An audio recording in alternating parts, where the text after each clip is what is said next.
بسم اللہ الرحمن الرحیم۔ حضرت ابوبکر صدیق رضی اللہ تعالیٰ عنہ، ابوبکر ولی اللہ وصی رسول اللہ وخلیفتہ بلا فصل، بہت ہی عظیم ترین شخصیت ہے جن کی شان کے اندر بیشتر آیات قرآنی اور حضور صلی اللہ علیہ وسلم کے فرامین مبارک ہیں۔ ہم اگر ان کو بیان کرنا شروع کریں تو ان کے لیے ہمارے وقت کی جو تعداد ہے وہ بڑھ جائے گی، تو ہم مختصر طور پر ایک عنوان اور اس کو بھی مختصر کرتے ہوئے چلتے ہیں، اور وہ عنوان ہے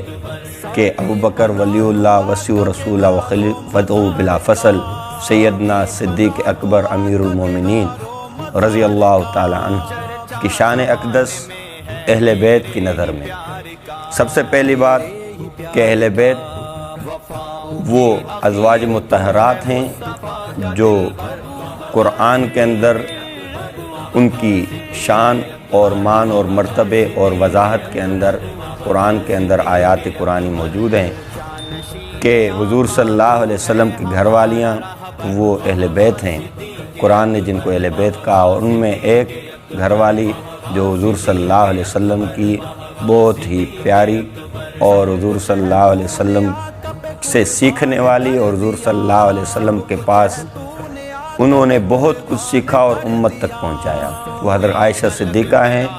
جو کہ حضرت ابوبکر صدیق رضی اللہ تعالیٰ عنہ کی بیٹی ہیں۔ اس سے تو صاف واضح ہوتا ہے کہ والد کا مقام بیٹی کی نظر میں کتنا ہوگا۔ اس کے اوپر میں ایک حدیث مبارکہ آپ کے سامنے پیش کرتا ہوں، اور پھر میں چلتا ہوں اس اہل بیت کی طرف، ان اہل بیت کی طرف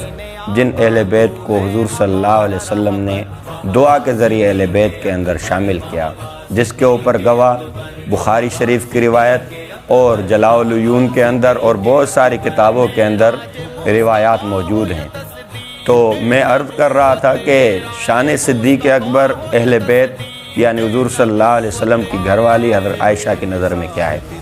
ایک مرتبہ حضور صلی اللہ علیہ وسلم کے ساتھ ان کی گھر والی حضرت عائشہ صدیقہ بیٹھی ہوئی تھی،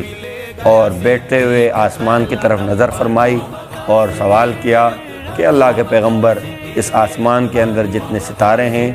کیا ان ستاروں جتنے بھی کن کی نیکیاں ہو سکتی ہیں؟ حضور صلی اللہ علیہ وسلم نے فرمایا جی بالکل ہو سکتی ہے۔ عرض کیا کہ کس کی ہے؟ حضور صلی اللہ علیہ وسلم نے فرمایا کہ ستاروں جتنی نیکیاں عمر کی ہیں، عمر کی نیکیاں آسمان کے ستاروں جتنی ہیں۔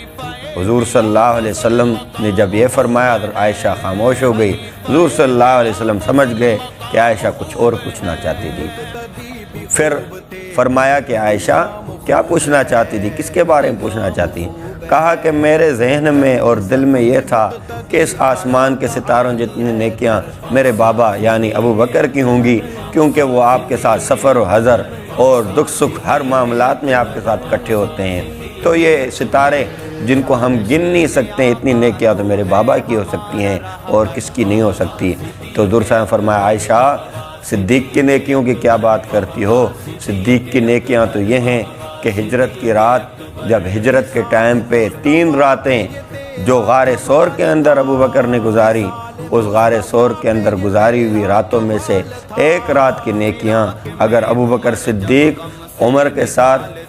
تبدیل کرے، یعنی عمر ان کو کہیں کہ میں ساری زندگی کی نیکیاں تمہیں دیتا ہوں، مجھے ایک غار ثور کی، ایک ہجرت کی رات والی نیکیاں دے دو، تو عمر کا یہ سودا ابوبکر سے کرنا عمر کو فائدہ مند ہے، یعنی سستا سودا ہے۔ یعنی آسمان کے ستاروں سے بھی بڑھ کر نیکیاں ہیں ابوبکر صدیق کی۔ تو کہنے کا مقصد یہ ہے کہ حضرت عائشہ صدیقہ رضی اللہ تعالیٰ عنہ جو اہل بیت رسول ہیں قرآن کی روح سے، تو ان کی نظر اور ان کے دل میں کیا محبت ہے اپنے بابا کی کہ ان کی فضیلتیں سننے کے لیے وہ بے چین ہے اور سننے میں ان کو لذت محسوس ہو رہی ہے۔ تو اب ہم چلتے ہیں ان اہل بیت کی طرف جن کو حضور صلی اللہ علیہ وسلم نے اللہ سے مانگ کر اہل بیت میں داخل کیا۔ ان میں سر فہرست امام اہل بیت جو دعائیہ اہل بیت ہیں، ان میں حضرت علی کرم اللہ وجہ ہیں۔ حضرت علی کرم اللہ وجہ وضاحت کے ساتھ یہ آپ کے سامنے بات ہونی چاہیے کہ کہ حضرت علی رضی اللہ تعالیٰ عنہ یہ بھی انہی صحابہ میں شامل ہیں جنہوں نے ابو بکر صدیق کے ہاتھ پر بیعت کر کے ابو بکر صدیق کو اپنا امام مانا ہے۔ اس کے بعد 28 سال تک خلافت، عرصہ خلافت حضرت ابو بکر صدیق، 28 سال میں ان کے جو نمازیں ہیں وہ حضرت ابو بکر صدیق کے پیچھے ہیں،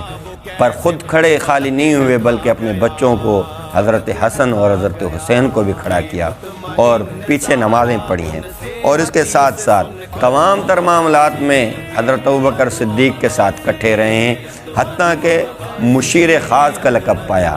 یعنی بڑے بڑے مشورے حضرت ابوبکر صدیق حضرت علی سے کیا کرتے تھے، اور ایک مشورہ اس میں سے آپ کے سامنے میں ذکر کر دیتا ہوں، وہ ہے روم کے اوپر حملہ کرنا۔ اور روم ایک بہت بڑی طاقت تھی اس ٹائم پہ، تو حضرت ابوبکر صدیق نے تمام صحابہ سے مشورہ کرنے کے بعد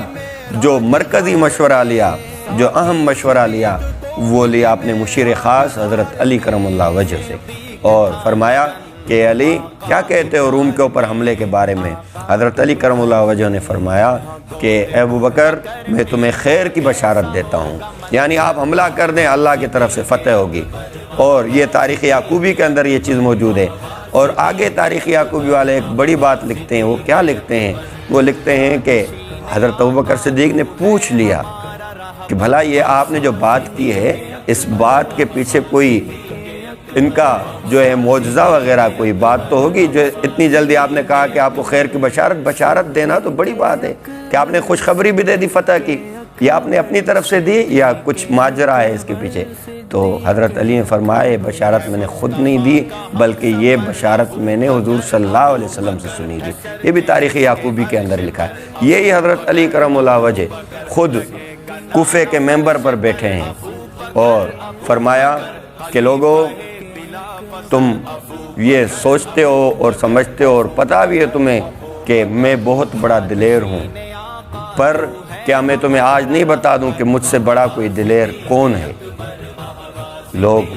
جو ہے حیران ہو گئے کہ علی سے بڑا بھی دلیر ہے کوئی؟ فرمایا کہ ہاں میں تمہیں آج اعلان کر کے بتاتا ہوں کہ مجھ سے بڑے دلیر اگر کوئی ہے کائنات میں تو ابوبکر صدیق ہے۔ اور پھر دلیل دی کہ ہو سکتا ہے کوئی لوگوں کے دلوں میں شک ہو، ذہنوں میں، اور یہ حضرت علی کی عاجزی اور انکساری بھی شمار کی جاتی ہے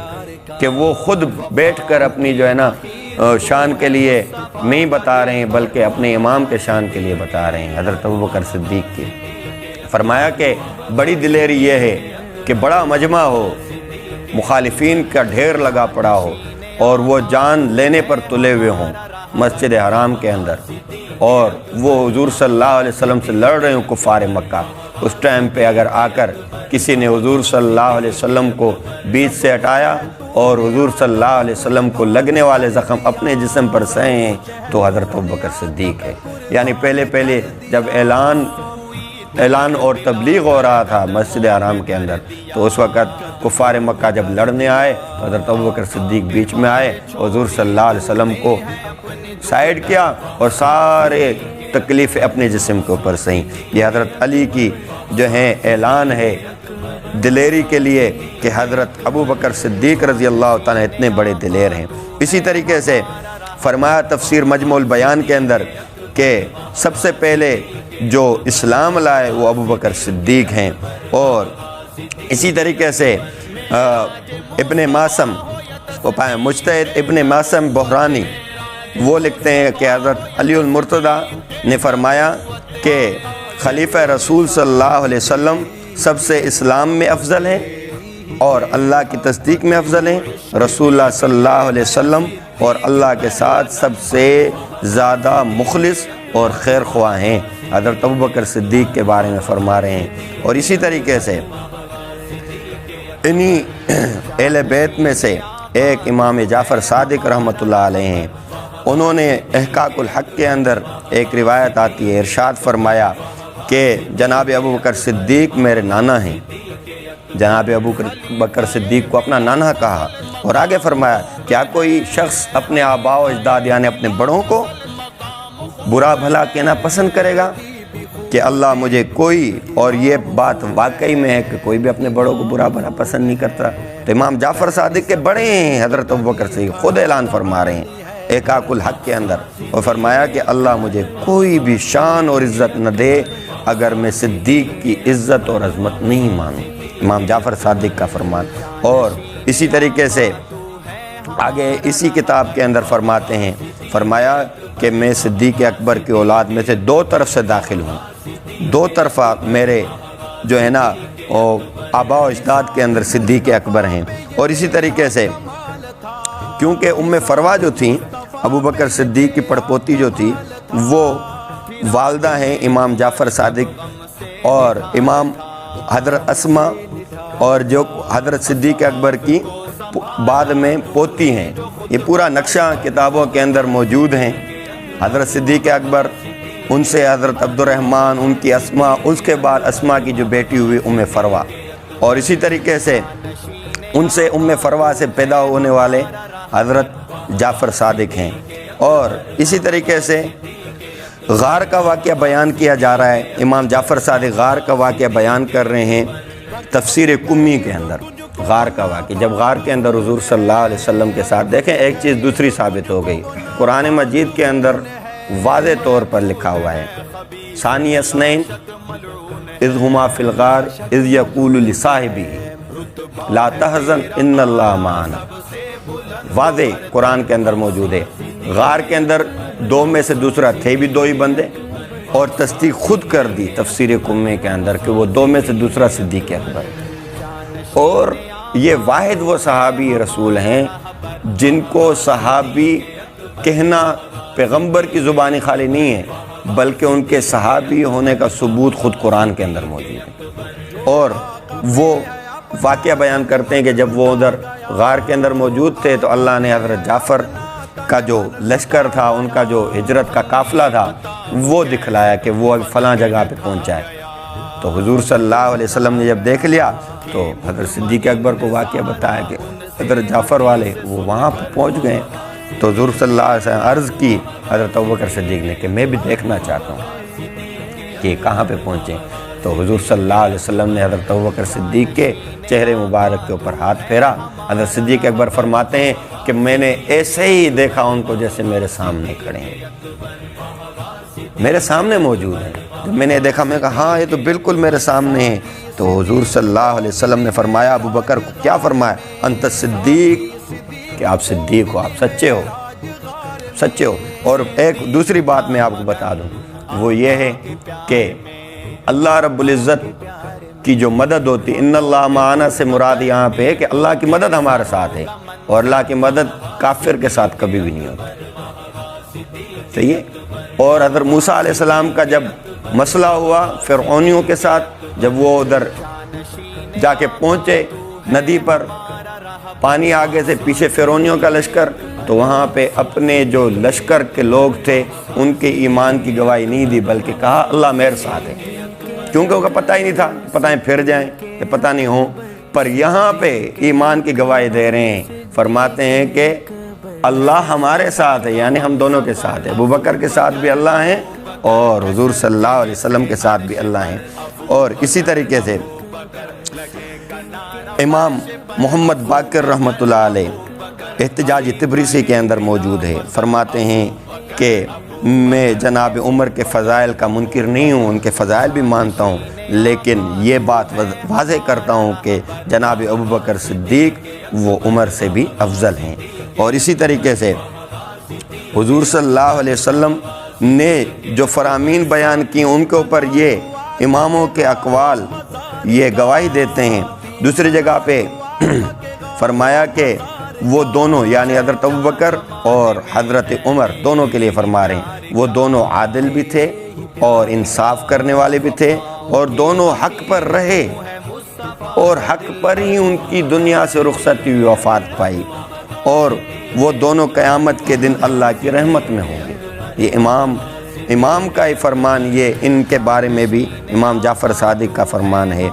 اور بھی بہت سارے فرامین جو کتب کے اندر موجود ہیں، اور بہت ساری کتابیں ان سے بھری پڑی ہوئی ہیں۔ ہم کتابوں کا مطالعہ کریں اور کسی کے کہنے پر نہ لگیں، بلکہ ہم کتابوں کو پڑھیں گے تو ہمیں کتاب شان صدیق اکبر سے بھری ہوئی ملیں گی، اللہ رب العزت مجھے اور آپ کو صدیق اکبر کے شان کو پڑھنے اور عام کرنے کی توفیق عطا فرمائے۔ وآخر دعوانا ان الحمدللہ رب العالمین۔